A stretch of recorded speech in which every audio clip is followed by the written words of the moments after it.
Okay, yeah, so it's a pleasure to welcome Mina Barimany here to give a presentation at the BAPT 2021 conference. Really interested to hear what she's got to say. So you please take it away, Mina. All right. Well, I just want to start by thanking everybody making time to come and see my presentation. It's always exciting when people are interested in what I'm doing. I deeply enjoy it. So let me start sharing my screen so you can see my slides. All right. So I'm Mina. I'm from Washington, D.C. This is, I believe, my third or fourth year presenting with BAPT. It's something I look forward to every year. As Richard mentioned, I am going to be presenting some new data today, which is exciting. And what I will be doing is talking today about exploring paradigms of polarity inside of the type theory. Okay. So I just wanted to start with, given that this is the centennial anniversary of type, I just wanted to start with some words from him about the nature of research and how he developed his psychological type model. One thing I admire the most about Jung, being a clinician myself, was that his work came out of his in-person work with his clients. It was a model that he derived out of tons and tons of observational data. And one of the things that he was very clear about was that data had to be held lightly, models have to be held lightly. And so I want to preface my presentation by just saying that the tool that I'm using has a lot of strength and power, but we are bound by the tools we use when we go into the business of making measurements. And I think it's really important to keep things in the context of what the data is telling us, not necessarily what it's telling us about reality. Is that these tools give us a model for understanding the nature of reality, but they are not reality themselves. And so I just wanted to kind of lay that out, just as some good context, some really ethical, scientific context for us as we dive into some of this data. Okay, so just a little bit of background on me. I am a researcher, psychotherapist, professor. I was introduced to type in probably my early 20s by my brother-in-law, who most of you know. I was exposed to it by him. We talk about it. It's a common language that we use probably since I was, in college. I took Jung to my master's program with me. I got a master's degree in family therapy at Drexel in Philadelphia. So I got trained in systems theory in my master's program. And then I went on to get a PhD in counseling at George Washington, where I was trained in research methods and pretty classic counseling therapy. So I have a lot of extensive training in both of those areas. And currently I teach at Hopkins. I teach counselors who are in their training program getting master's degrees in counseling, which forces me to be able to explain how I'm doing what I'm doing, which is something I really value. But the bulk of my time is really spent at my private practice, where I see about 20 to 22 people a week on a weekly basis, and have done so for 5 years. So one of the things that I really love is that I have that same exposure that Jung had. I see clients week after week where we're working on this stuff together for a long stretch of time. And I put a lot of weight in my own observational and anecdotal research that I'm doing kind of in the field.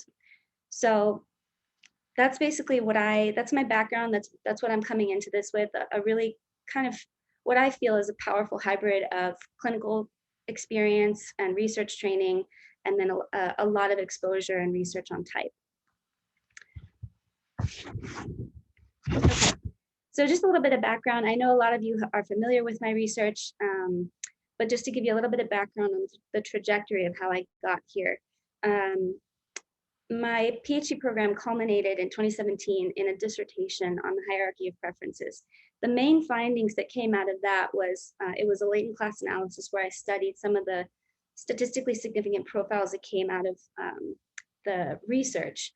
And you probably, some of you are familiar with this, but the tricycle model was the main finding there. It was that relative to the trajectory of functions that we can expect people to develop over a lifetime, I found that people were much more, or the data said that people were much more likely to develop one kind of judging and one kind of perception, but in both directions.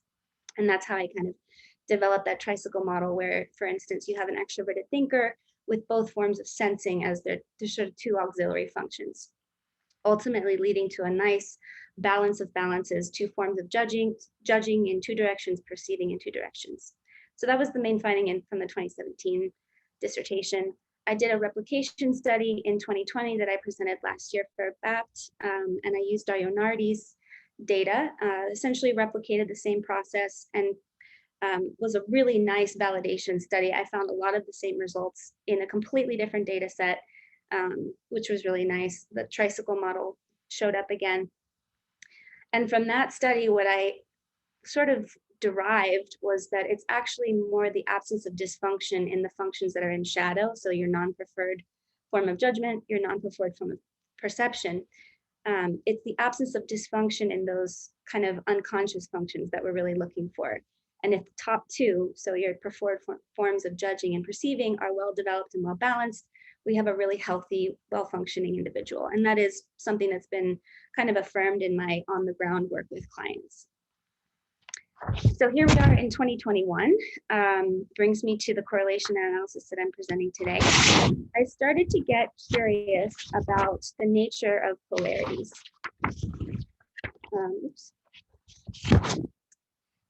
I started to get curious about the nature of polarity. So what Jung's definition of antagonism is that the functions are the same in process, opposite function and opposite attitude was the most opposite that we could get, the most antagonistic orientation. So extroverted thinking with introverted feeling.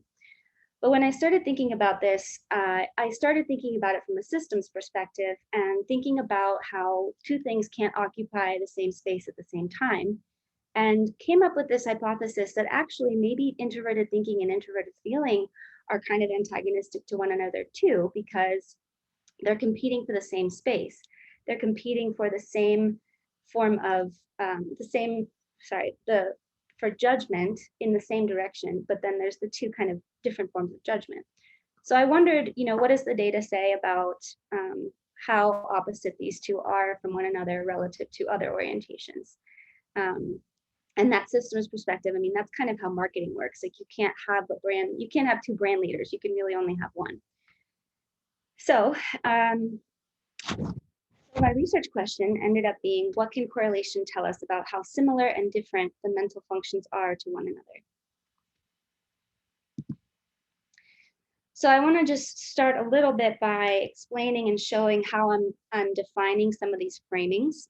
So the first comparison that I was looking at was an introverted sensing and extroverted sensing. So how correlated are these two functions to one another, or how relative to how someone's responding on extroverted sensing, how are they responding on introverted sensing? What's the relationship of these response patterns? So I did that for the 4 functions. The next framing that I looked at was the antagonistic functions, the one we can classically think of as the inferior. How related are response patterns on these two factors, extroverted sensing, introverted intuiting, and so on. The next framing I looked at was that research question that I was really curious about was these, what I call non-complementary functions. And the reason why I call them non-complementary is that they're not necessarily antagonistic to one another because they share the same process, but again, they're competing for the same space. And so there's a degree of antagonism between these two functions. So I was curious to see what the data said about how related these two response patterns are to one another. Meaning if someone answers high, someone gets a high score on extroverted sensing, what does their extroverted intuiting score look like as far as the relationship between these two things? And then the last framing that I was looking at was what we would consider the complementary functions. So any kind of auxiliary or supporting function, whether you're thinking about it in MBTI terms or in the tricycle model. So what was the relationship between extroverted sensing and introverted thinking? Extroverted sensing, extroverted thinking, right? And so if you're thinking about it with the tricycle model, theoretically, introverted thinking and extroverted thinking could potentially be auxiliary functions to the dominant extroverted sensing.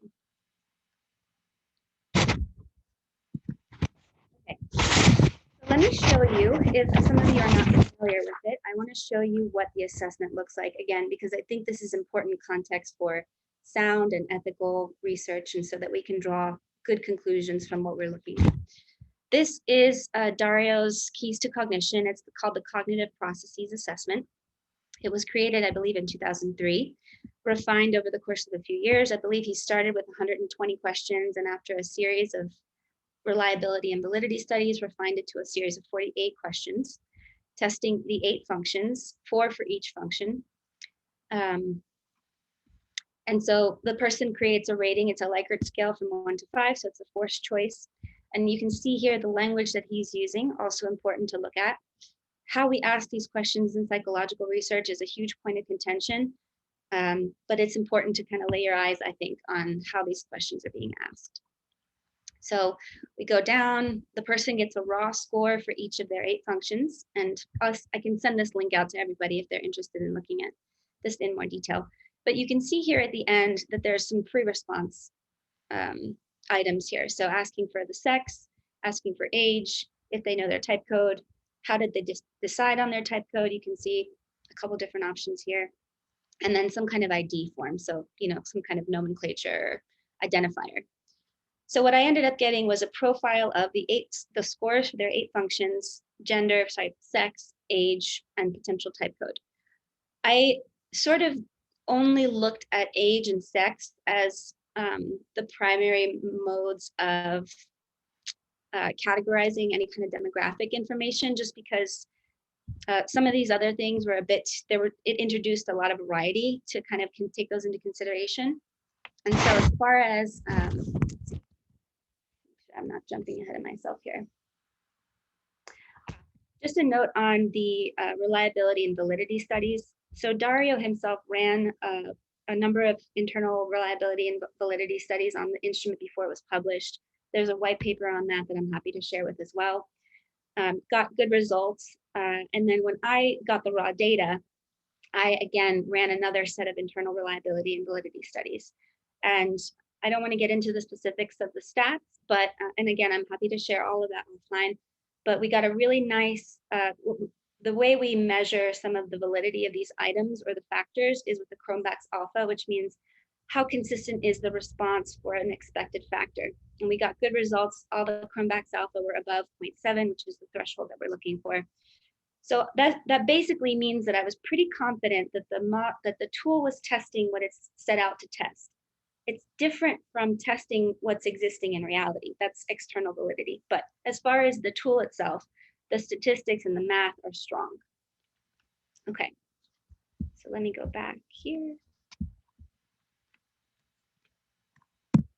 Okay, so as I mentioned, it was a pretty simple correlational analysis. I got hit with a wall of data, as you can see, just a ton of different, these are all the questions on one side and all the questions on the other side. And when you're looking at a correlation, it essentially provides you the R for the degree of correlation between 2 questions. So from that, I created factors. So I pulled the questions that were looking at each of the different factors and created another correlation, an integrated correlation. And from there, I compared correlations to one another. And all of this is going to make sense when I show you the data tables. So after we did data cleaning, inclusion and exclusion criteria, so ages 15 to 80, the rationale there was that by 15, somebody has a reasonably developed dominant function. 80 just being an arbitrary cutoff point to create kind of just an outer limit. We only chose responses that male and female, so people who answered with, like a really random, people can sort of also fill it in for your response with something kind of off the wall. We eliminated that. Again, it was such a huge data set that we had to create some cutoffs to narrow it down. And even after that, we still ended up with about 380,000 responses, which again is a huge data set. And I'll talk a little bit about how that affected the numbers themselves later on. So after our cleaning, we ended up with 880,000 participants. So essentially entries, profiles, 48 questions on the assessment, and 8 mental functions, a score for each one of those. Okay, make sure I'm not missing anything. Okay, and again, I just wanted to show this to you one more time so you're kind of starting to conceptualize these different framings and relationships that I'm looking at in the data. Again, I'm looking at the 4 functions related. So each one of the 4 functions in both directions the antagonistic functions, so dominant compared to inferior, non-complementary, so not entirely antagonistic, but slightly more opposite to, say, a complementary function. And then finally, what we would expect to see in the dominant and the auxiliary positions as far as the hierarchy goes. So I'm going to stop here and just take a couple questions before I show you results, because I know that I tend to go dense and I can go quickly. Mina, hi. I just wanted to say one point quickly, that microphone on your computer must be quite close to the papers that you've got on the desk, because when you sort of turn pages, it makes quite a lot of noise. I just wanted to let you know about that. Thank you. I appreciate that. Just to let you know. And yeah, so questions, I don't know if anyone wants to raise a virtual hand and do that in the participants bit, or you could just type something in the chat. I know this is a big reveal. It feels like one of those like suspense moments in a game show or something. Not an accident, Richard. I'm building up the suspense. Yeah, okay. John says, no questions, waiting for the results. I guess is that unanimous? I can't see any other questions. So maybe we'll save it to the end then. Okay, now that we're in suspense. Okay. All right. David Poole has a question. Okay, sorry. Did raise my hand. I just want to compliment Mina on diagramming out these terms. I've read your dissertation. I really struggled to kind of do this myself, and it's very well done. So that's just a comment. Thank you for making a visual presentation, which really helps me. Absolutely. This was painstaking on my part, so that compliment is very well taken. Okay, so Ian, Jenna, you virtual hand now as well. Sorry about that. I missed them before. If you want to say anything. Yeah, thanks very much indeed. Thanks, Mina.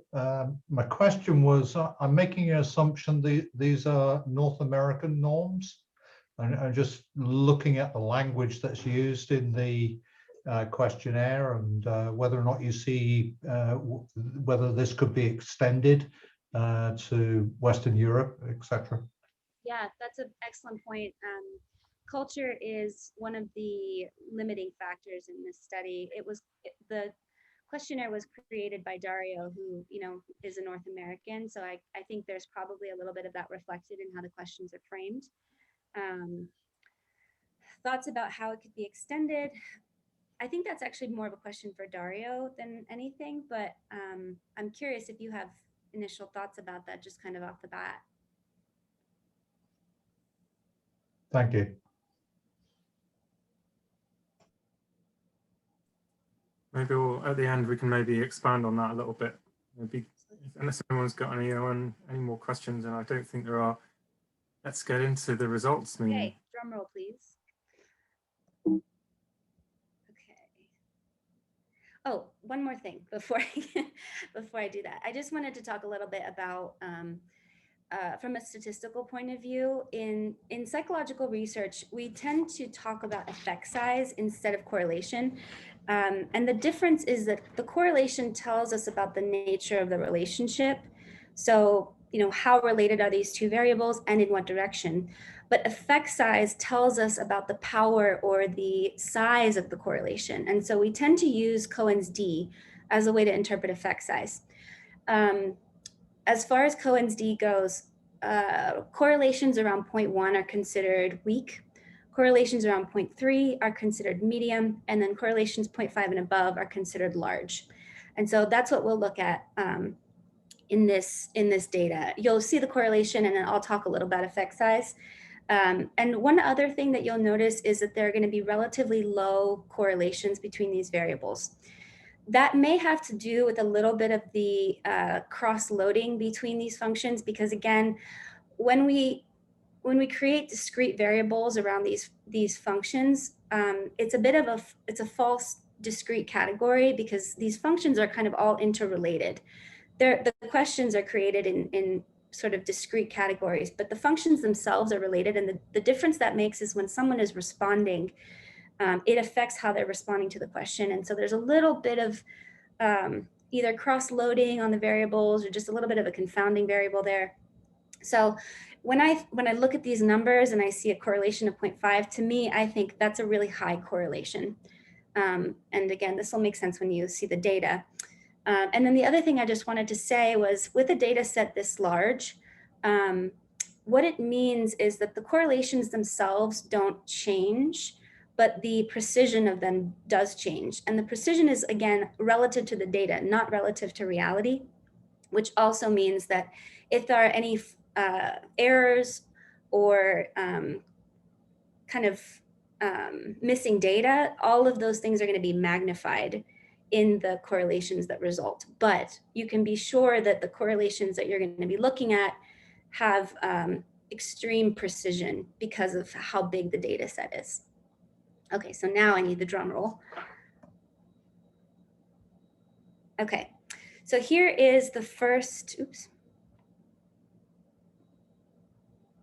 Sorry, thought I wanted to edit my slides. Here's the first correlation table, and this is the correlation between the 4 functions. When I look at this, I see a positive correlation between all of them. I see a weak correlation between introverted and extroverted sensing, and relatively strong correlations among all of the other 4, which is kind of what we would expect.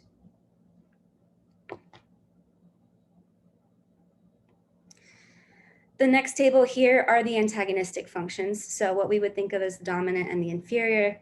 This table was a little wonky. It was kind of unexpected, the results that we got, most notably here, this positive, moderate and positive correlation between extroverted sensing and introverted intuition. And then a pretty low, weak negative, but weak correlation between introverted sensing, extroverted intuiting. A good medium-sized negative correlation between introverted thinking, extroverted feeling. And that basically means that these variables are inversely related to one another, which is exactly what we would expect for these 2 functions. And then again, another strange result here, a weak correlation nevertheless, but not negative, extroverted thinking and introverted feeling. So I'm curious what people's hypotheses are about what's going on in this particular table, and we can talk about that in the discussion. Let's see. One of the contextualizing factors here, again, we might be seeing a little bit of cross-loading among the functions. Variables that we also didn't test, like culture, all these sort of things might be impacting that. But this table was rather different from a lot of the other ones that you'll see. So we can come back to this and have a discussion about it. So here is our non-antagonistic table. So these are same process, opposite function, same attitude. Again, this was the sort of framing that I was most curious about. How antagonistic are these functions to one another? And got some pretty interesting results here. Not a lot of strong effect sizes, but a negative correlation between 3 out of 4. And then that really strange, pretty moderate correlation between extroverted sensing and extroverted intuiting. So still pretty interesting, those first 3 being negative. So again, the higher somebody, these functions are inversely related. So the higher the score on introverted sensing, the lower the score on introverted intuiting. So again, that sort of antagonism being reflected there. A weak correlation, but negative nevertheless. So here are the tables side by side, just so that you can get a visual and just take a second to take it in.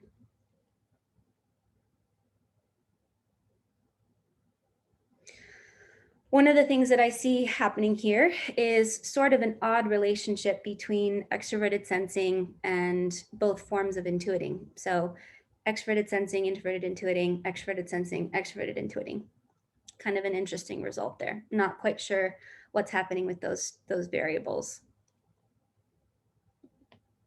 Okay, so I'm going to show you 2. I basically took the 8 functions and put all of the correlations onto 8 different tables. I wasn't going to put you all to sleep by showing you all 8. I'm happy to do that at a different time, but I'm only going to show you a couple of them. One that's pretty typical and one that's just kind of interesting.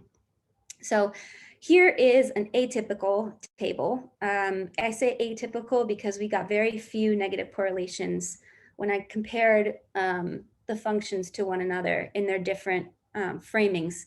There were very few negative correlations, which is an interesting result. But what I see here is a strong inverse relationship between extroverted thinking and extroverted intuiting.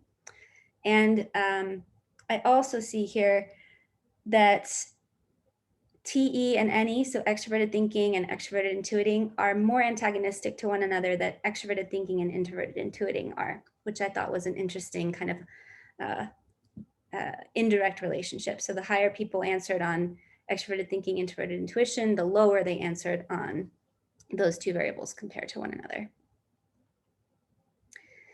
I see a moderate effect size sort of forming between extroverted thinking and introverted sensing. So again, that's a pretty positive correlation. That's what we would expect to see. It's, you know, theoretically, this is somebody who has strong preferences for extroverted thinking and introverted sensing. My hypothesis here is that even though I had an even spread of dominant functions, meaning the percentages of people who scored the highest on each of the 8 functions was relatively evenly distributed, that despite that, there's still a modal type in North America and probably Europe of the thinking and extroverted thinking and introverted sensing preferences. And I think that might be coming through in here, but you know, again, that's just kind of a hypothesis.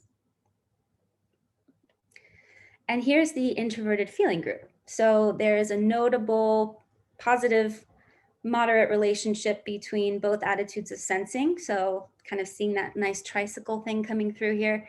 Introverted feeling, extroverted sensing, positively correlated. Introverted feeling, introverted sensing, positively correlated. And I also see a lot of a strong similarity, so a lack of antagonism between introverted feeling, introverted sensing, introverted feeling, introverted intuition. So those 2 bars on the end there. And a medium effect size, moderate correlation there. I see less association between introverted feeling and extroverted intuition, which is kind of surprising. So yeah, a less association between the 2 forms of intuition with introverted feeling, which again is kind of surprising. And here is a look at all of the medium to strong effect sizes, just kind of all in one place, so you can get a better sense of the things that were highly correlated with one another that had a strong presence in the data. So both forms of thinking, both forms of feeling, both forms of intuition, and then a couple of those kind of interesting pairings there. Again, we'll talk a little bit about this in the results, but non-traditional pairings, but still complementary in some way.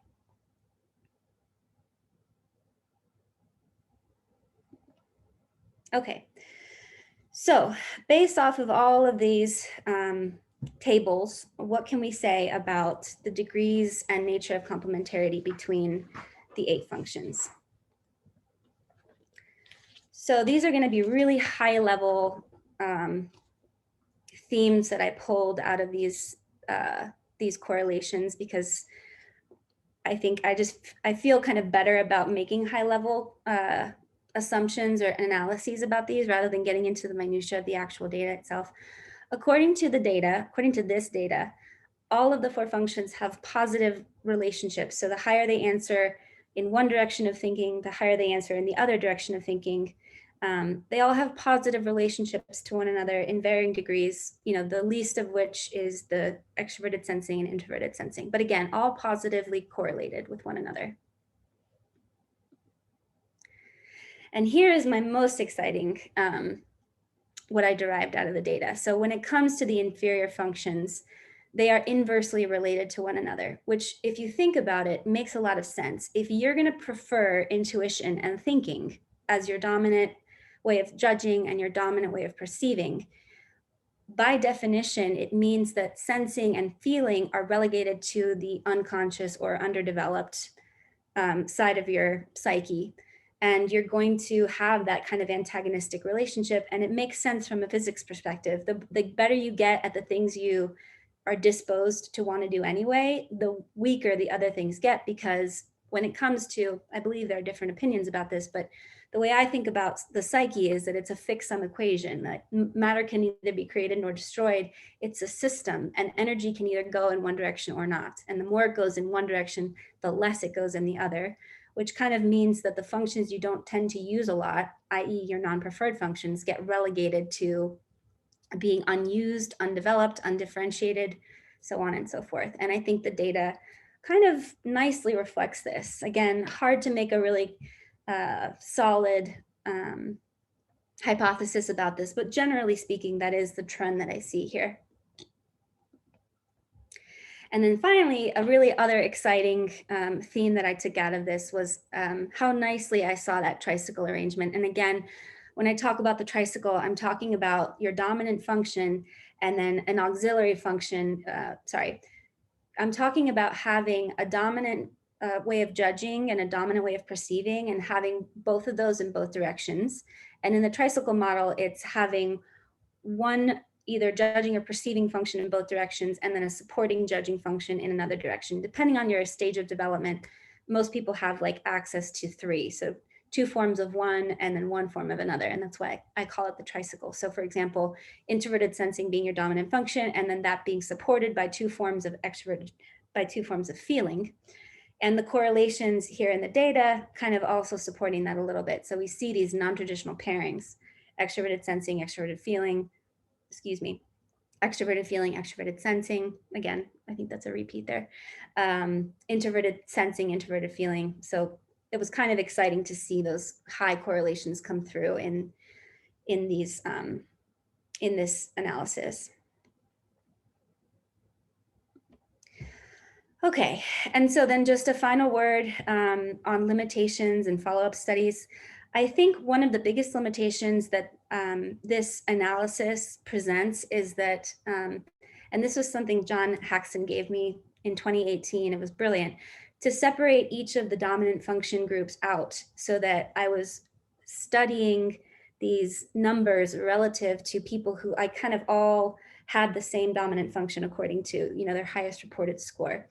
So when I put everything together, it deludes some of the strengths of the correlations, which might be why they were kind of low or, you know, had some sort of weird numbers coming out there. But I think a good follow-up study would be to kind of create those 8 function groups and then run the correlations within each subgroup to better contextualize the data and the numbers. Just a few limitations to mention here.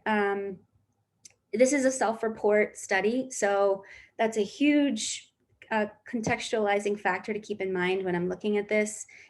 These responses are contingent upon the person being able to mentalize themselves, which, as Jung said, that we are the most biased when it comes to analyzing ourselves. So that being said, we just kind of have to understand that that's the case and, you know, make the best of what we can from the data.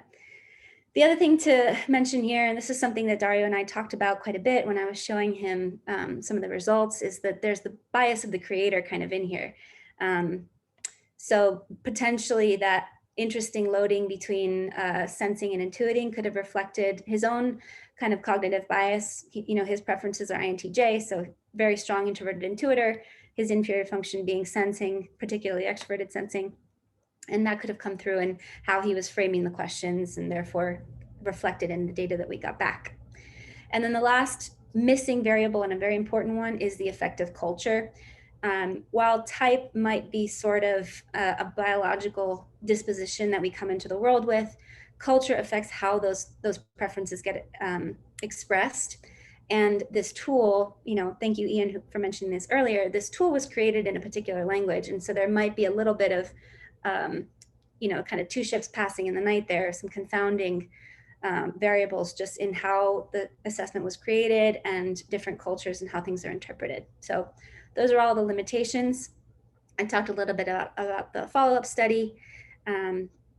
And just, these are my references. Again, just force of habit here. These are only just a few. Obviously, the list is endless here, but and this is my contact information in case you want to follow up and have another conversation about it. And then just a final word to thank Richard and BAPT and Dario and Mark, who provided the data for my dissertation, and my brother-in-law, who's exposed me to type since I could walk, so to speak. So I'll stop here, and we can just maybe open it up for comments and have a nice discussion about what you all are seeing and taking out of this data.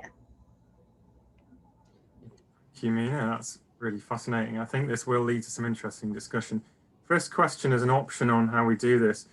Would you like to keep recording so that the discussion kind of gets captured? Because I know that the initial talk's been shorter than the hour. Or would you rather stop the recording and just have the discussion? I'm happy to keep recording if that's okay with you. Okay, so everyone bear that in mind. So yeah, we know that initially the recording's going out to everybody on who's registered for the conference. I can't say whether or not in the future it may make its way out into the wild, so just do bear that in mind. Let's screen sharing screen. I don't know. What I was actually, Linda suggested could we stop screen sharing, but I was wondering actually whether it would be useful to have, as part of the discussion, like walk back through some of the slides like you're doing now. You have some there to sort of do them maybe one at a time as a focus, or would you rather do it? I'm happy to pull a slide up if I think it would be relevant to a question that's being asked, if we want to stop screen sharing for now. Okay, you can do that. Yeah, and let's go back to in the chat then to one of Linda's original questions. I think it was about the descriptive statistics, like about the type distribution and that side of things. Do you want us to talk about that a little bit? Absolutely. I'm happy to share some of the details on the descriptive stats. I don't have them handy with me at the moment. It was a pretty even split between sex, male and female. And then as far as the distribution goes, what we did was measure according to people's highest score on the 8 functions. We sort of created a pie chart of the distribution, which was relatively even. It ranged anywhere from 10 to 14% in varying degrees across the 8 functions. So it was generally pretty even, although there was a slight bias for extroverted thinking. And I can share that table with you if you're wanting to see it. My hand function doesn't raise, so I'm muting. My question was, you ask about people's pole type in there. So stereotypically, and in my experience, those with sensing preferences often don't show up in terms of this kind of thing.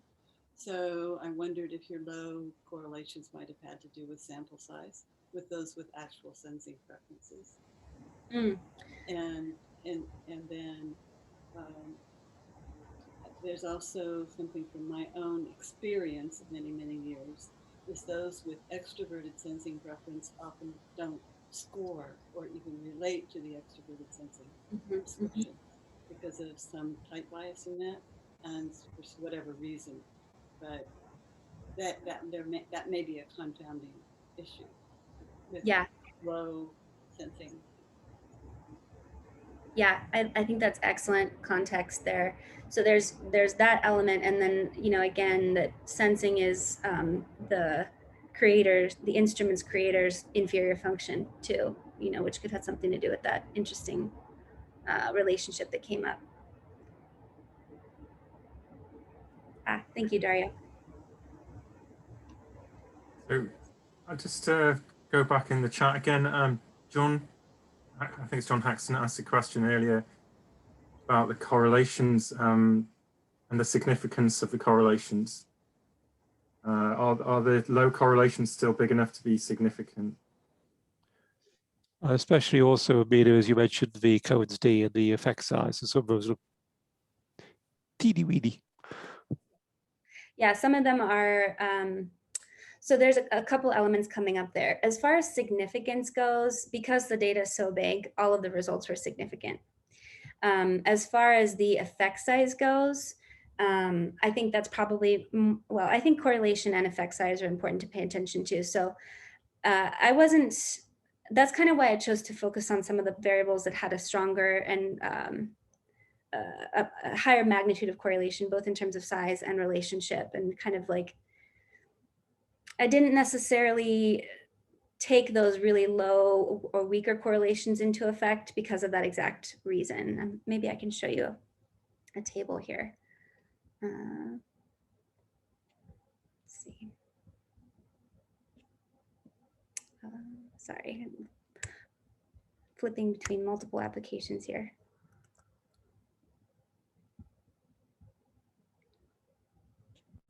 let's take a look at, share my screen.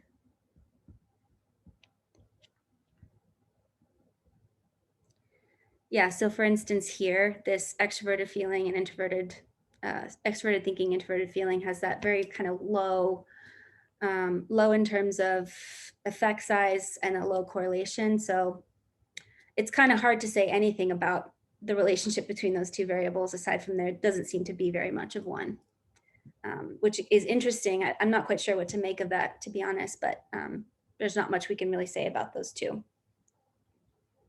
Do you have any other thoughts about that? Just kind of, I know you're kind of well-versed in stats. Any insight on that, John? I think it would be nice to have a chat with you at some point about exactly how the factors, how these scores were derived, which I have to admit I don't actually know at the moment. So it, yeah. Okay. Perhaps we meet for a drink at the bar later. That's good. Thank you. Okay, thank you for that, John. There was another little thing that went in the chat before about clumping of like S and F together and the relationship of them. Catherine, did you want to expand on that at all, or do you want to just leave it up to Mina to talk about it? I realized that actually I was thinking about Hillman's essay on the feeling function, where he discusses the potential for feeling and sensing, in a sense, contaminating each other, and intuition and thinking doing the same thing. Catherine, am I also right that you're a German speaker as well? Yes. Is it true that is it empfinden and fühlen or something, that the words for sensation and feeling don't they kind of both mean feeling a bit as well? There's a shading to empfinden, in the sense that someone who is overly sensitive is referred to by the adjective form empfindlich. So that might be someone who gets their feelings hurt easily.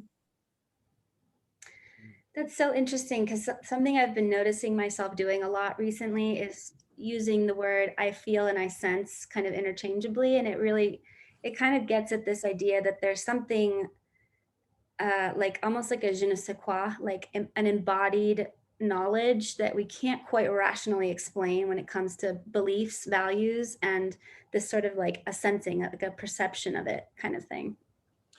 And if I could just kind of build on that, Mina, as an extroverted sensor with feeling, and I totally buy into the triangle model, it fits me perfectly. You know, based on neuroscience, we experience feelings in our body and in the environment, in interaction with that, and then we cognitively label them as, you know, I feel this or I feel that. And I certainly see this in my results, this extroverted sensing and extroverted feeling correlation. Yeah, I love that. Yeah. And it also, again, like some of this stuff is kind of like paradoxical and recursive too, because if you think about feeling, it almost has a perceptive element to it. I mean, you perceive your own feelings, right? So it's got this sort of like recursive nature to it. I suspect that it's really important for us to remember that introverted feeling is a way of managing our feelings. In other words, the feelings themselves, the emotions or sensory information, whatever it is information. And as a cognitive process, or as John Beebe would call it, as this aspect in the psyche, the introverted feeling process is one that enables us to sort those things into what's important, what's not important. And that more we can talk about introverted feeling as letting us know what's important, what's of value. It's a valuing process, not a sensory one. And then introverted sensing is not a sensory experience either necessarily. The sensations in the body or the memory of one informs that recollection of information that comes forward in the moment. So we really need to keep those definitions clear. And that could be part of the problem when people are making the selections. Mhm. They're thinking about this. I haven't looked at those items in Dario's instrument for a long time, but I suspect that they're not as contaminated as he might think. My suspicion is that they're fairly clear in terms of the definition. Yeah, and just kind of on that note, sorry, Dario. One of the other studies that I'm working on right now is a confirmatory factor analysis, and I'm testing how well different models explain the data. And the 8-factor model was actually the results were quite strong.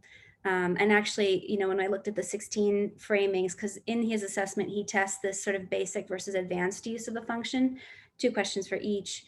I think he correlated that to the passive versus active use of the function.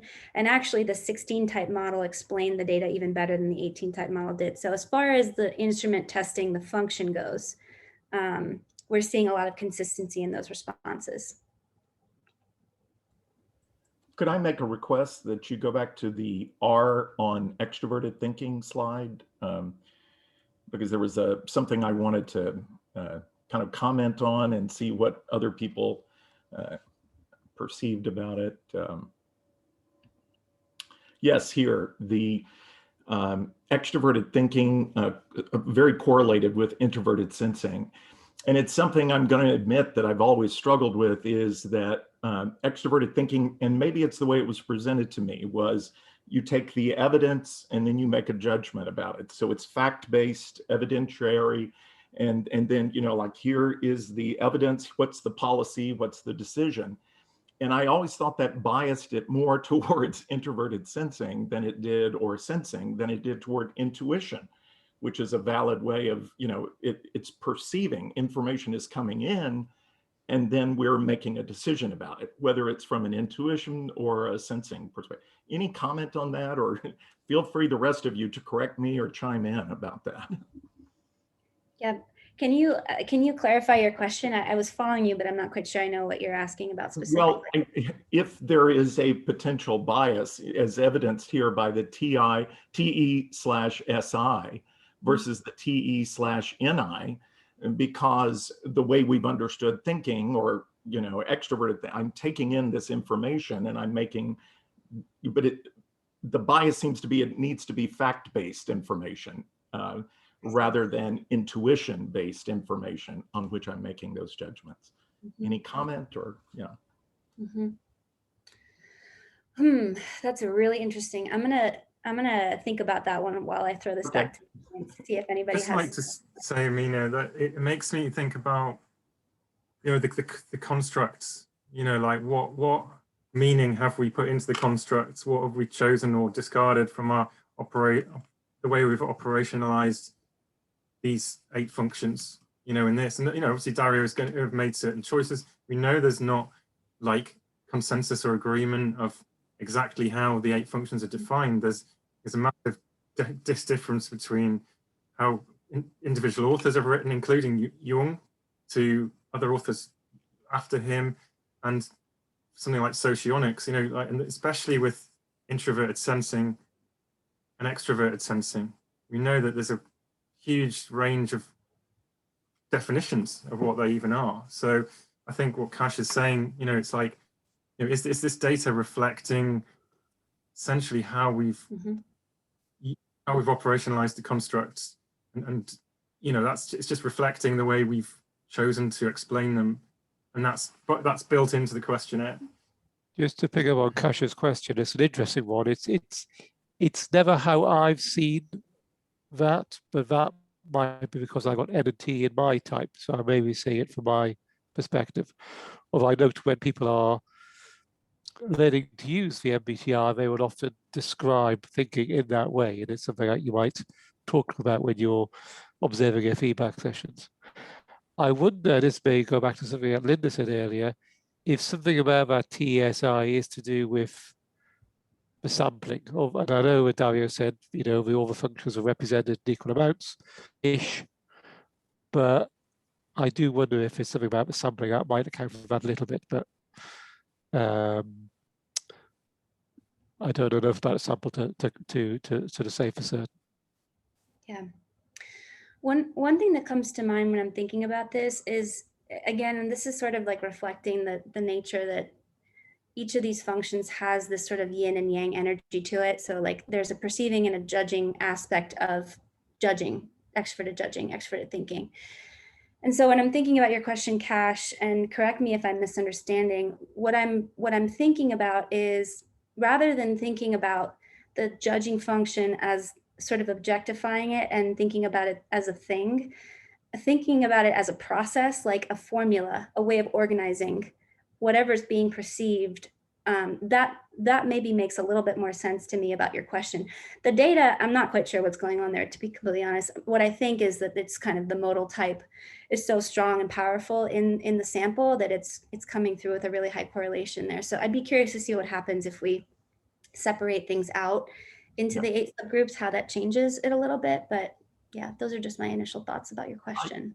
I would very much like to see that too, and how that plays out.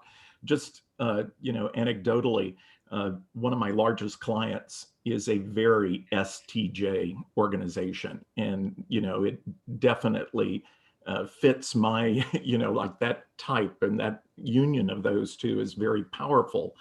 And yet I also find that in that culture, the extroverted intuit, the TE/NE, is kind of looked at as they're odd, or they're off, or they're, you know, they're not, you know, conforming to what we think of in that culture. So just an observation.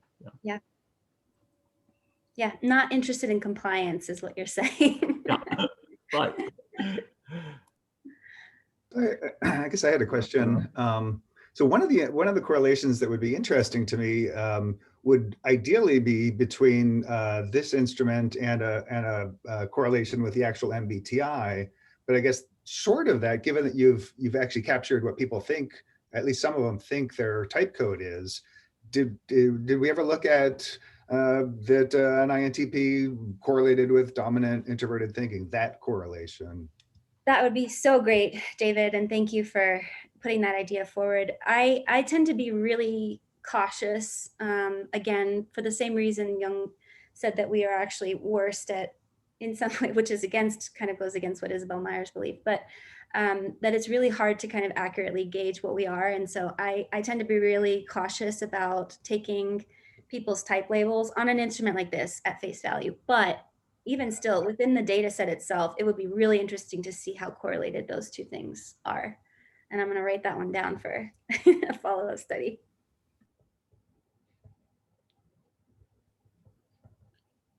Mina? Yeah, I just wanted to clarify for everyone that this is like a deeper level analysis for those of you who haven't seen Mina's earlier presentations on like the higher level analysis.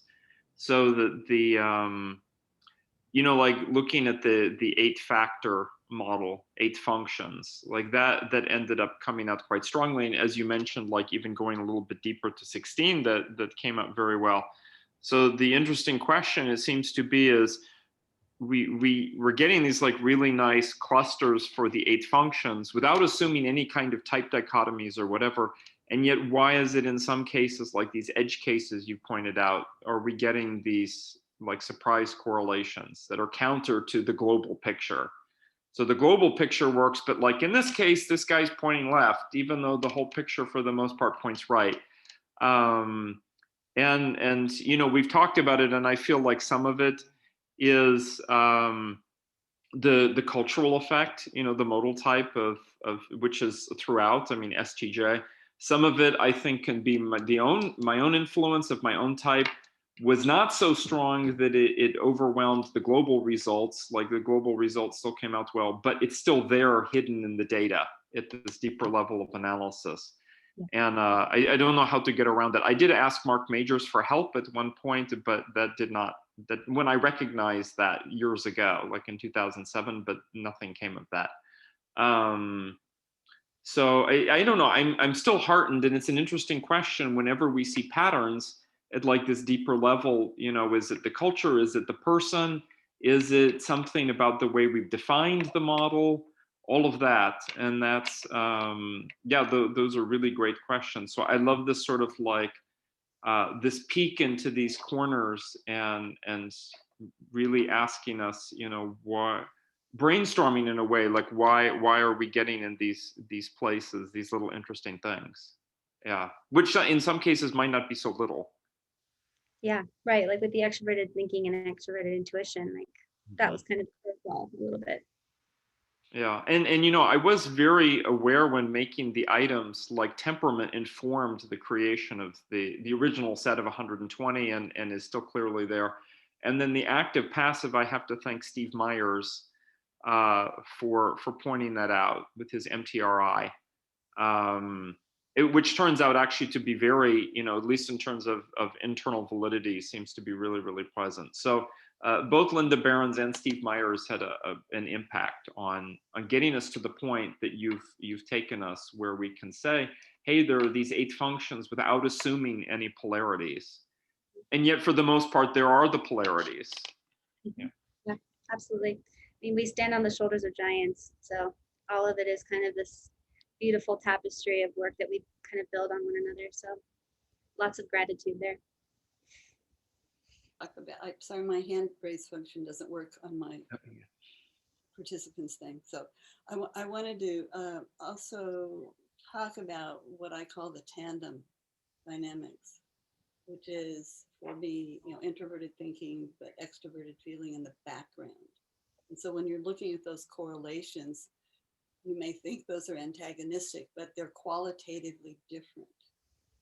So the introverted thinking in the beginning, you know, in front of a tandem bicycle is really doing most of the work. It's steering where you're going and pedaling and getting it off. And then on the, not that I've ever ridden on one of those tandem bikes, but on the back, you're following along. So I think maybe this particular kind of analysis might not show that relationship, because I don't experience introverted thinking and extroverted feeling as antagonistic. Mm-hmm. I can do a better job of being clear if I take into account other people's perspectives. Mm-hmm. And if I can relate to them. Yeah. And I can make better introverted thinking decisions if I stop myself and ask the question, what would my daughter say? Yeah. Yeah. Yeah. Absolutely. Yeah, that raises a really interesting, thank you, Linda, is so even though, as Mina mentioned, there were 48 questions, the analysis was on 32 questions for these, right? Yeah, we eliminated yes, thank you for mentioning that. We eliminated the functions that tested the pairs, the function. Yeah, yeah. So the assessment does have questions in it that were not used in the analysis that combine like NI, FE, and so on, that show like not just combined, but like how is an NFJ qualitatively different than just FE and NI? But those were not used in the analysis yet. So that's like even another dimension potentially to explore. Yeah, which gets at that more integrated perspective that, you know, we can't necessarily chunk these functions out as discretely as we would like, and that, you know, modern psychology would like us to do.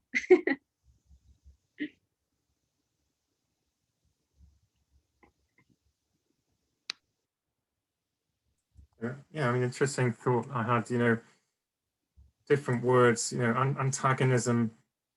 I guess we think about the muscles like in our arm as antagonistic, for instance, you know, like for our arm to bend inwards, we have to tighten one muscle like the bicep and the other tricep has to relax. It's like, that's the kind of relationship that sort of suggests. I think maybe, you know, for those like TIFE, for instance, those kind of pairing, you know, I always think of them as complementary. They're meant to work as a system, like extroverted sensing, introverted intuition. For me, they're meant to work as a system that supports each other. I think the problem of type is that that system breaks somehow, and that there's somehow a division comes into a system that should otherwise be supporting. And would you say that potentially aligns with the way you're thinking about it, or would you say it differently? I think you'll encounter lots of different opinions on this in particular. My perspective is that I tend to think about this as active and passive, like conscious, unconscious, and the functions that are conscious to you. Like, again, it's a fixed sum equation. So I'm comfortable saying that I don't actually think it needs to, that the sum of your psychic energy needs to be split evenly in 8 directions. I'm actually okay saying you can put it in the direction of the functions that you're most consciously able to access. And by definition, it's more the absence of dysfunction rather than the existence of competence around the non-preferred functions that we're looking for. But that's just kind of my hypothesis. I did have a quick question for you and for maybe Dario, because he wrote the questionnaire. It's about these, what was it about again? Just lost the question. The question, no, I'll come back to you. I lost the question. I thought I had a great question. I'll come back to you. Someone else have a question first.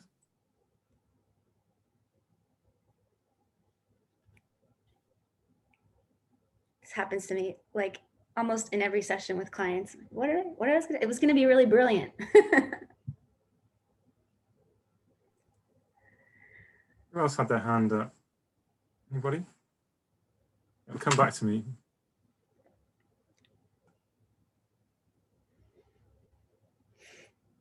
Fear that we're not assuming that the way people report on the assessment or the instrument is not assuming development.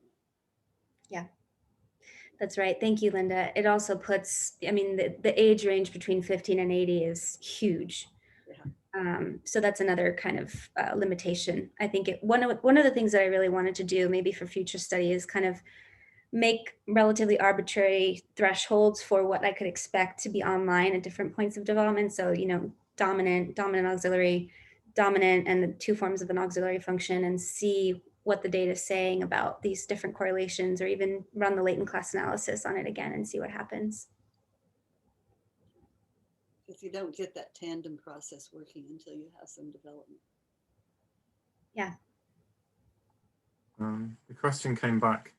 The question was about, like, I remember the questionnaire being about how skilled we are with the 8 functions. Remember that being the kind of framing, if I'm right. It's interesting to think about, like, when you talk about conscious and unconscious, often we think about skill as a conscious thing, like how much can we deliberately use this function in a useful way. But also we've got unconscious competence as well. Actually, some people would talk about, like, when you become really skilled with something, actually you don't really do it on a very intentional level. It's just kind of a flow thing. You kind of do it. How can we differentiate between conscious and unconscious skill in this, or does it? I'm not sure if there's a way that we could. Well, one way that I would look at it is to see how well balanced the complementary functions are with one another. So is your introverted intuition working well with your extroverted thinking? Is your, you know, in the tricycle model, if we were going to take you, Richard, is your extrovert intuition functioning in relative harmony with your introverted thinking? And are those 4 able to kind of like work in harmony with one another? So maybe looking at the balance of those pairs might be one way. Because again, you know, I think, you know, maybe this is a point of discussion too, but it's a bit of a false dichotomy to talk about, like, I'm going to do extroverted thinking now, and then I'm going to do introverted intuition now, because it doesn't happen quite that discreetly. We talk about it in that way because that's what we have to do if we're going to study it, but in reality, it doesn't function that in such a disembodied way. It's interesting you put it like, I think the good thing about like personality is that we tend to look at it averaged out over time. But when we're looking at type, we can certainly recognize states, individual moments when a function can certainly go crazy and like take over the whole show for a while. So yeah, I think what you're saying is true. You know, over an average period of time, I'm really interested in those moments when we become exclusively gripped by one thing. Yeah. And you can see it pretty clearly if you're kind of around that person. You can see, like, wow, this person is like, they're introverted. I mean, I can say that about myself. Like, introverted intuition's like totally out of whack. Sorry, any other questions? Bye, Linda. Thanks, Linda. Yeah, I know we're past the hour now. We're sort of into the buffer zone, so we could sort of wrap it up here and then go off to the Kumo space for a little bit before the next talk, which I believe let's just refresh ourselves. Bye, Carol. The next session's at 5:30 UK time, so in about 23 minutes. That's Dario's talk, so it's one of them. So assuming he's going to go off and prepare. So yeah, that's Dario. He's one of the options. It's the next talk. We've got Laura Virgilio as well. He's doing a leadership development and type talk. So they're the two concurrent sessions. I will let's wrap it up now. And in the type lounge, you can go in there. There's a link to it in the conference hub at the top. So if anyone wants to go there now, we'll have a quick virtual drink in there before Dario's talk and Laura's talk. All right. Thank you, everyone, for coming. It's a pleasure to share my data. Thank you.